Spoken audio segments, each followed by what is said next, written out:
The next topic is France अबॉलिशेस monarchy and becomes a republic. तो इससे पहले हमने डिस्कस किया था कि कैसे फ्रांस जो है कॉन्स्टिट्यूशनल मोनार्की बनी थी, और अब जो है फ्रांस में मोनार्की पूरी ख़त्म हो जाएगी, अबॉलिश हो जाएगी और रिपब्लिक बन जाएगा। The situation in France continue to be tense during the following years. इन कुछ सालों में जो फ्रांस की सिचुएशन है वो काफ़ी टेंस्ड है, बहुत अजीब है, काफ़ी बुरी सिचुएशन इधर क्रिएट हो रखी है। Although Louis 16 had sign the constitution, Louis 16 जो किंग थे उन्होंने कॉन्स्टिट्यूशन साइन तो कर दिया है, फिर भी वो जो सीक्रेट मीटिंग्स बैठा रहे हैं किंग्स ऑफ प्रूशिया के साथ में और किंग्स ऑफ अमेरिका के साथ में। I should underline it. Rulers of other neighbouring countries too were worried. ठीक है, तो काफ़ी ये लोग भी इसकी सीक्रेट नेगोशिएशन से इसलिए आ गए थे क्योंकि वो लोग खुद इतना ज़्यादा टेंस्ड मतलब वरीड थे, क्योंकि वो लोग देख रहे थे फ्रांस के लोगों ने जो है रिवॉल्यूशन करके और ख़ुद का हक मांग लिया है, वैसे ही कहीं हमारे कंट्री के जो लोग हैं सिटीजन्स हैं वो ऐसा ना करे, क्योंकि उससे रूलर की जो पावर है वो ख़त्म हो जाती है।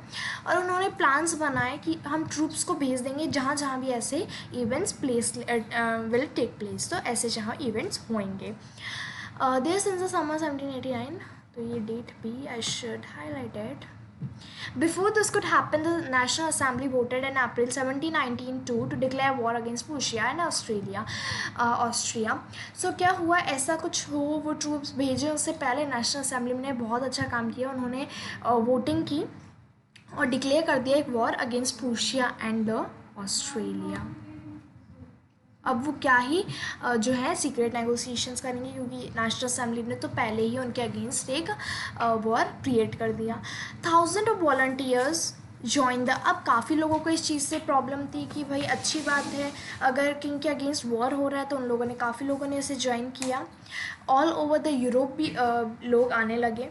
Among the patriotic song they sang was the Marseillaise, और उन लोगों ने जो सॉन्ग गाया मर्सिलाइज, किसने गाया, ये कौन थे इसके पोइट, किसने कंपोज किया, रॉगेट दी इसिल ने।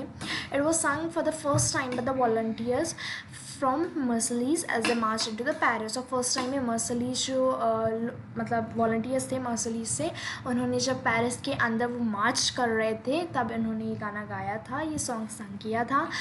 और अब ये मर्सिलीज जो है ये नेशनल एंथम बन चुका है फ्रांस का। So it is also one of the important line of this chapter.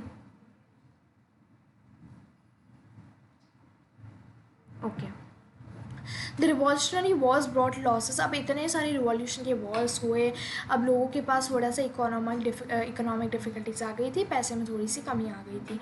While the men were away fighting at the front, women were left to cope with the task of earning. अब देखिए society में कैसी चीज़ें चल रही थी, किस तरह से लोगों ने हैंडल किया काम को। मैन जो थे वो फाइट कर रहे थे and the womens were taking the care of the families and they were earning for their lifes. अब सोसाइटी सेक्शंस जो large sections of the population थी, आई मीन जो बड़े बड़े सेक्शंस थे पॉपुलेशन के, तो वो लोग भी बोल रहे थे कि ये रिवॉल्यूशन को कंटिन्यू रखो, कन्विंस कर रहे थे कि रिवॉल्यूशन को कंटिन्यू फर्दर किया जाए। और क्योंकि जो कॉन्स्टिट्यूशन 1791 है वो बोलता है कि पॉलिटिकल राइट सिर्फ रिचर सेक्शन ऑफ सोसाइटी को ही है, छोटे लोगों को नहीं है। तो जब तक वो चीज़ भी चेंज नहीं होती, we should continue the war. Political clubs became an important rallying point for people who wished to discuss government policies and plan on from forms of action. ठीक है, तो पॉलिटिकल क्लब्स बनने लगे, तो उसमें वो लोग डिस्कशन करते थे about the government and they used to plan what they should do, what action they should take together.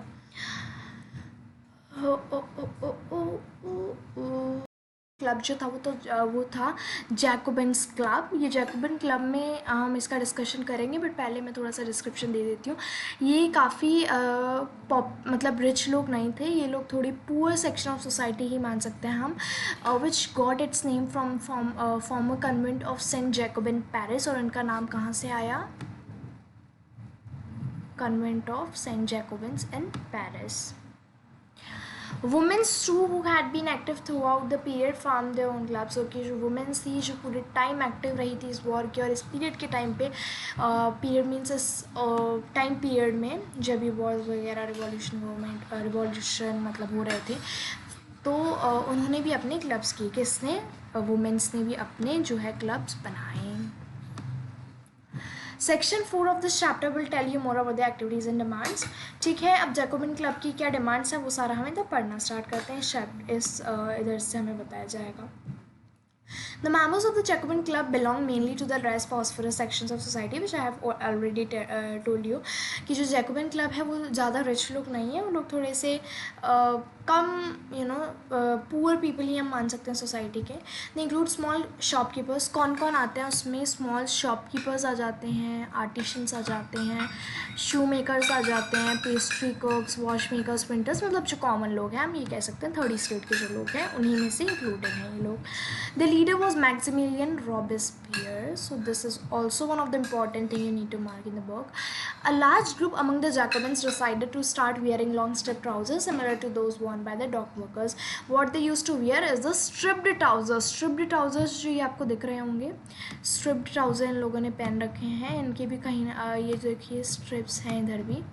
If it's not visible, I'm trying to mark it with another pen. See, these are the strips on their clothes. So ये इनकी पहचान थी, ये लोग stripped clothes पहनते थे। A large group among the Jacobins decided to start wearing long strip trousers, which we have discussed. This was to set themselves apart. ठीक है, तो वो लोग क्यों ये स्ट्रिप क्लोथ्स पहनते थे, इसका भी एक नेशनल रीज़न था कि उन लोगों को अपने आप को पूरी सोसाइटी से एक अलग दिखना था। अपार्ट मतलब बहुत अलग, अलग से कोई चीज़ हम बोलते हैं ना, वो लगना था, उन्हें अलग लगना था, सिमिलर नहीं लगना था, कॉमन पीपल नहीं लगना था। उन्हें अपने आप को दिखाना था कि हम लोग इस क्लब के हैं, हम लोग इतने ज़्यादा रिच नहीं हैं, मतलब ठीक है, मतलब इस क्लब से बिलोंग करते हैं, मतलब एक अलग से हम बोल सकते हैं स्पेसिफिक उनके क्लोथ्स से, जिससे कि अपन उनको पहचान सकें। ओके, तो वो फैशनेबल सेक्शन जो थे ना सोसाइटी से, उनसे अलग थे काफ़ी। उनके जो रिच सोसाइटी के जो रिच मेंबर्स होते हैं ना सोसाइटी के, नोबल्स वगैरह, तो ये लोग नी ब्रीचेस पहनते थे, but they use to means Jacobin club members use to wear the striped trousers which I have showed. Okay, now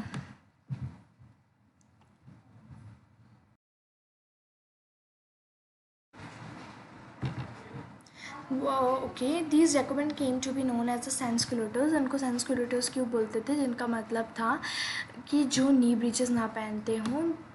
ठीक है, नी ब्रीचेस कौन पहनते थे वो हमने डिस्कस कर लिया, नोबल्स पहनते थे, जो कि ऊपर एरो से मैंने आपको मार्क कर रखा है, ये आपकी बुक में आप देख सकते हैं। तो ये नी ब्रीचेस आपको शो कर रहा है। ये जो सेंसक्यूलेटर्स थे वो सिर्फ मैन वियर करते थे, इसके साथ में वो रेड कैप भी वियर करते थे जिसका सिंबल होता था लिबर्टी, राइट, लिबर्टी। और जो वुमेन्स थी वो रेड कैप पहनने के लिए अलाउड नहीं थी। In the summer of 1792 the Jacobin plan and insurrection of the large number of Parisians who were injured by the short supplies of the high price of food. ठीक है, तो जो मतलब समर्स का टाइम है, उन लोगों को जो है शॉर्ट सप्लाई आ रहा था और जो फूड का जो प्राइस था वो काफ़ी हाई हो गया था। On the morning of August and they storm the palace of Tuileries मैस किया the king's guard and held the king. ठीक है, तो जब उनके पास इतना अच्छे से खाने के लिए नहीं आ रहा था, उन लोगों ने क्या किया कि वो उन्होंने विज़िट किया पैलेस ऑफ ट्यूलरीज। उन्होंने किंग के जो गार्ड्स वगैरह हैं और किंग को खुद को जो है कुछ आवर्स के लिए हॉस्टेज कर दिया। ठीक है, later the assembly voted to imprison, और फिर उनसे वोट करवाया कि ठीक है हम इसको इम्प्रिजन कर ले किंग को या फिर नहीं करें। तो असेंबली ने वोट किया yes you can imprison him. Elections वो हेल्ड फ्रॉम नाउ, और उसके बाद क्या हुआ, किंग को तो हटा दिया। मान लो अब जो आपका किंग था Louis 16 now has been remove from his position.